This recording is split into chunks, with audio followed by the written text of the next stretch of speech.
ನಮಸ್ಕಾರ ಎಲ್ರಿಗೂ. ಬೆಳಿಗ್ಗೆ ಬೇಗ ಫಟಾಫಟ್ ಅಂತ ಎಲ್ಲ ಮನೆ ಕೆಲಸ ಮುಗಿಸ್ಕೊಂಡು ನಾನು ರೆಡಿ ಆಗಿಬಿಟ್ಟೆ. ಯಾಕಂದರೆ ನಾವು ಹನುಮಸಾಗರದ ಹತ್ರ ಇರೋ ಗುಡೂರಿಗೆ ಹೋಗ್ಬೇಕಾಗಿತ್ತು. ಒಬ್ಬರು ಸ್ಪೆಷಲ್ ಪರ್ಸನ್ ನಮ್ಮನ್ನ ಬಕ್ರೀದ್ ಹಬ್ಬಕ್ಕೆ ಅಂತ ಊಟಕ್ಕೆ ಇನ್ವೈಟ್ ಮಾಡಿದರು. ಇವರೇ ನೋಡಿ ನಮ್ಮ ಸ್ಪೆಷಲ್ ಪರ್ಸನ್ ಇಮ್ತಿಯಾಜ್ ಅಣ್ಣ. ನನ್ನ ಹಸ್ಬೆಂಡು ಇಮ್ತಿಯಾಜ್ ಅಣ್ಣ ಇವರೆಲ್ಲ ಒಂದೇ ಸ್ಕೂಲಲ್ಲಿ ಓದಿದ್ದು. ಇವರು ಚಿಕ್ಕವರಿದ್ದಾಗ ತವರ್ಗೆರೆನಲ್ಲಿ ಇದ್ರಂತೆ ಎಲ್ಲ ಫ್ಯಾಮಿಲಿ. ಅಂಕಲ್ ಜಾಬ್ ಸಂಬಂಧ ಗುಡೂರಿಗೆ ಬಂದು ಶಿಫ್ಟ್ ಆಗಿದ್ದಾರೆ. ಇವರು ದೂರ ಆದರೂ ಇವ್ರ ಮಧ್ಯೆ ಇರೋ ಬಾಂಡಿಂಗ್ ಮಾತ್ರ ಹಾಗೇನೇ ಇದೆ. ಇವ್ರನ್ನ ನೋಡಿದವರೆಲ್ಲ ಹೇಳ್ತಾರೆ, ನೀವು ಅವಾಗ ಹೇಗಿದ್ರು ಇವಾಗ ಹಾಗೆ ಇದ್ದೀರಾ ಅಂತ. ಫ್ರೆಂಡ್ಶಿಪ್ನಲ್ಲಿ ಯಾವುದೇ ಜಾತಿ ಮತ ಧರ್ಮ ಇರೋದಿಲ್ಲ ಅನ್ನೋದಕ್ಕೆ ಇವರನ್ನೇ ಬೆಸ್ಟ್ ಎಕ್ಸಾಂಪಲ್ಲು.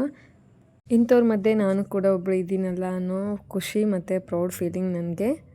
ಇನ್ನೂ ಆಂಟಿ ಮಸ್ತ್ ಅಡುಗೆ ಮಾಡಿದರು. ಎಲ್ಲರೂ 2 ರೌಂಡ್ ಊಟ ಮಾಡ್ಕೊಂಡ್ವಿ. ಇನ್ನು ಇವರು ಮಾಡ್ತಾ ಇದ್ದಿದ್ದು ಕಿತಾಪತಿಗಳಾಗಿರ್ಬೋದು, ಅವರು ತವರ್ಗೆರೆನಲ್ಲಿ ಕಳೆದಂಥ ದಿನಗಳನ್ನೆಲ್ಲ ಆಂಟಿ ಅಂಕಲ್ ನೆನಪು ಮಾಡ್ಕೋತಾ ಇದ್ರು. ಇನ್ನು ನಮ್ಮ ಭರತ್ ಮಾಮ 4ನೇ ರೌಂಡ್ ಪಾಯಸ ಕುಡಿದಿದ್ದು ಇವತ್ತು. ಎಲ್ಲರೂ ಮಾತಾಡ್ತಾ ಹೆಂಗೆ ಗೊತ್ತಾಯ್ತೋ ಗೊತ್ತಾಗಲೇ ಇಲ್ಲ.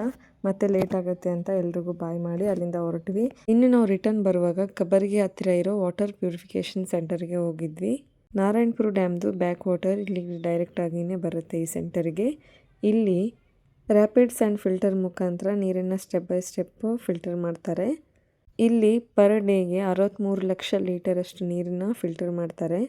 ಈ ವಾಟರ್ ಪ್ಯೂರಿಫಿಕೇಷನ್ ಮಾಡೋ ಪ್ರೊಸೀಜರ್ 24/7 ಆನಲ್ಲೇ ಇರುತ್ತಂತೆ. ಇಲ್ಲಿ ಫಿಲ್ಟರ್ ಆಗಿರೋ ನೀರು ಬಂದು ಕುಷ್ಟಗಿ ಮತ್ತು ಯಲಬುರ್ಗಾ ತಾಲೂಕಿನ ಎಲ್ಲ ಊರಿಗೂ ಕೂಡ ಸಪ್ಲೈ ಆಗುತ್ತೆ. ಹಾಗೆಯೇ ನಮ್ಮ ತಾವರ್ಗೆರೆಗೂ ಬರೋದು ಕೂಡ ಇದೇ ನೀರೇ.